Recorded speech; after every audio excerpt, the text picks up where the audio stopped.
دماغ میں اتنی باتیں ہیں کہ سمجھ نہیں آ رہی کون سی بات پہلے کروں اور کون سی بعد میں۔ ٹاپکس کی کثرت کی وجہ سے اکثر باتیں ایک دوسرے میں مکس بھی ہو جائیں گی، مگر سب سے اہم ہے ان باتوں کو سمجھنا۔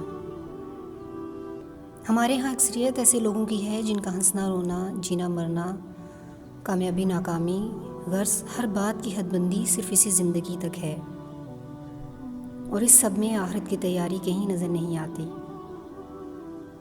آپ اگر دنیا میں خوش ہیں تو مطلب یہ کہ آپ کے پاس جینے کی ہر سہولت ہے، اور اگر آپ کے پاس وہ سب آسائشیں نہیں جن کی آپ کو تمنا ہے تو آپ کو لگتا ہے کہ ہم تو ناکام ہو گئے۔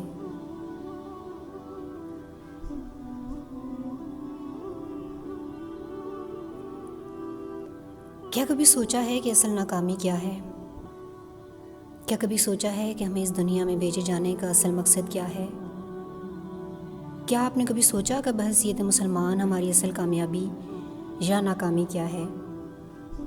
کیا آپ نے کبھی سوچا کہ اللہ کے لیے ہم نے آج تک کیا کیا؟ کیا ہمیں علم ہے کہ اللہ ہم سے کیا چاہتا ہے؟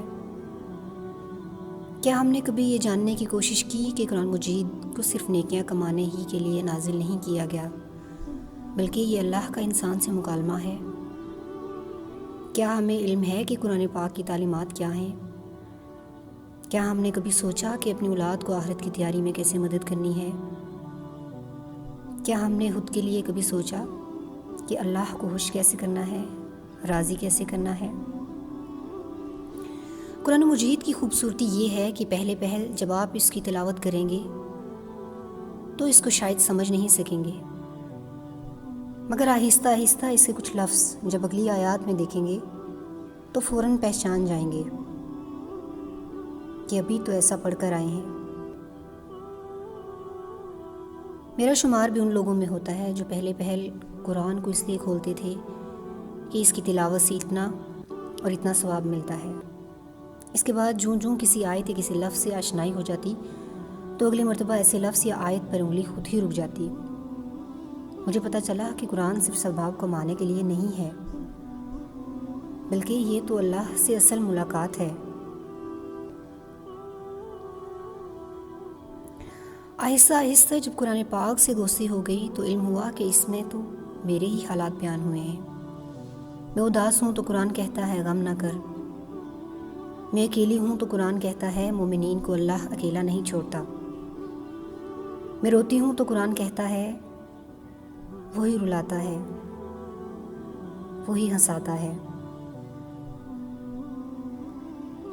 اس کے واقعات پڑھے تو علم ہوا کہ ہر انسان ہی کو آزمایا گیا۔ مجھے یا میرے جیسے ہر انسان کو لگتا ہے کہ کوئی بھی دکھ یا دکھ بھری بات اگر اللہ نے آپ کو عطا کی تو اس کا مطلب یہی ہے کہ اللہ ناراض ہے۔ کسی کو دولت، شہرت اور سکون حاصل ہو تو اس کا مطلب یہ کہ اللہ کی خوشنودی ہے۔ مگر جب میں نے اللہ کے کلام کو سمجھا تو جانا کہ دنیاوی آرام و آسائش یا دنیاوی رنج و علم کی کوئی حیثیت نہیں۔ کسی انسان کی آزمائش یہ نہیں بتاتی کہ اللہ اس سے ناراض ہے، یا کسی انسان کی حاصلات یہ نہیں بتاتی کہ اللہ کتنا خوش ہے۔ قرآن نے بتایا کہ اللہ نے جس کو بھی اعلیٰ مقام دینا چاہا اس کو ضرور آزمایا۔ مجھے یہ بات خود ہی سمجھ آ گئی کہ اگر جنت چاہیے تو دنیاوی آزمائش کی کیا حیثیت۔ اگر آپ کو 2 گھر بنانے کا کام دیا جائے جن میں ایک بوسیدہ سا مکان اور ایک بڑا عالیشان محل، تو یقیناً عالیشان گھر بنانے کے لیے ساری زندگی محنت کرتے گزر جائے گی، آرام و سکون غارت ہو جائے گا، اور اس کے برعکس بوسیدہ مکان کے لیے آپ کی زندگی کا چھوٹا سا حصہ بھی کافی ہوگا۔ تو یہی تو مثال ہے دنیاوی آرام اور آخرت کے آرام کی۔ اگر جنت کمانی ہے تو محنت بھی زیادہ کرنی ہوگی۔ کیا ہم نے نہیں پڑھا کہ جنت میں انسان جو چاہے گا وہ ملے گا، وہاں سکون ہوگا، وہاں خوشیاں ہوں گی، پروردگار مہربان کی طرف سے سلام کہا جائے گا؟ تو کیا ہمیں دنیا کا کوئی غم یاد رہے گا؟ نہیں، ہرگز نہیں۔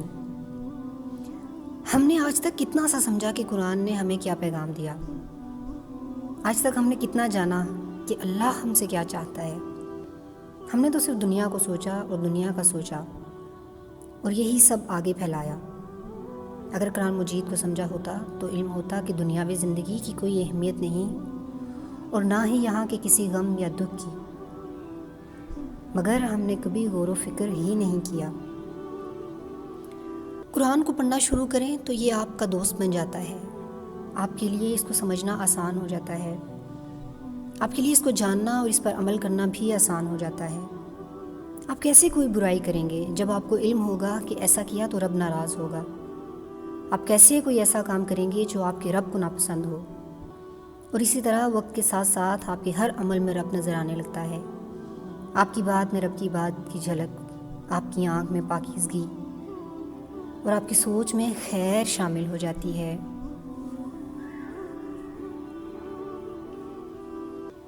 رب جب آپ کی زندگی میں شامل ہو جاتا ہے تو بتائیں آپ نماز کیسے چھوڑیں گے کہ یہ تو رب کا حکم ہے؟ آپ کسی کی دل آزاری کیسے کریں گے کہ یہ تو رب کی ناراضگی ہے؟ آپ کسی کی برائی کیسے کریں گے کہ غیبت تو اللہ کو نہیں پسند؟ غرض آپ کی پسند وہی بن جائے گی جو آپ کے رب کو پسند ہے، پھر آپ کا راستہ وہی راستہ جو آپ کے رب کا راستہ، آپ کی وہی پسند جو آپ کے رب کو پسند، تو رب کے سامنے جا کر خوشی سے بتا سکیں گے کیا اس کی رضا کے لیے چھوڑ دیا اور کیا اس کی محبت میں اختیار کیا۔ یقین جانیے یہ دنیا کا جینا اور یہاں کی حاصلات کوئی معنی نہیں رکھتی۔ آپ نبی کریم صلی اللہ علیہ وآلہ وسلم کی زندگی کے حالات پڑھیں، وہ رحمت للعالمین ہیں، مگر ان کی زندگی میں کیا آسائشیں تھیں؟ کسی بھی پیغمبر کے حالات زندگی پڑھیں، اللہ نے سب کو کیسی کیسی آزمائش دی، مگر اللہ ان سے راضی ہوا، اور زندگی کا اصل مقصد بھی یہی ہے کہ اللہ راضی ہو۔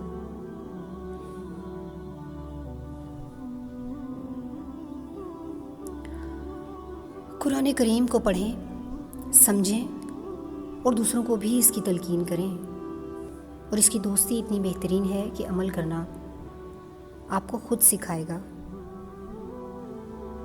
انشاءاللہ۔